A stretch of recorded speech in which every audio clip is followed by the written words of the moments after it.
बदीन मां साहिल मेमन जी रिपोर्ट मुताबिक लोहारी पैलेस बदीन ईद उल फितर जी नमाज थी गुज़री। 5000 माण्हुनि ईद नमाज अदा कई। तफ़सील मूजिब लोहारी पैलेस बदीन ते ईद उल फितर जी नमाज थी गुज़री। स्पेशल असिस्टेंट वज़ीर आला सिंध पीर नूरुल्लाह कुरैशी ऐं पीर मोहम्मद सालेह कुरैशी जिन पिण लोहारी पैलेस ते नमाज अदा कई।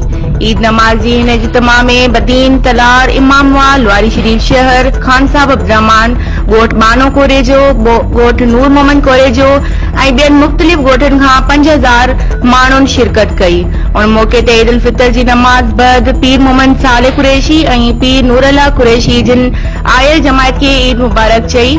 हिन ईद नमाज जी इमामत दरगाह अलवार शरीफ जे जामे मस्जिद जी पेश इमाम हज़रत मौलाना मोहम्मद रमज़ान टालपुर कई। आखिर में सजद नशीन दरगाह अलवार शरीफ हज़रत किबला पीर मोहम्मद सादिक कुरैशी नक्शबंदी जिन तरफ़ां सभिनी जमायत खे मिठो ताम खारायो वियो।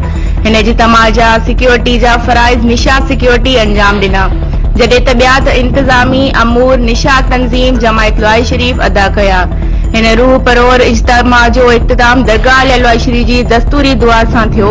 आखिर में पाकिस्तान जी खुशहाली ऐं सलामती लाइ ख़ासि दुआऊं घुरियूं वयूं।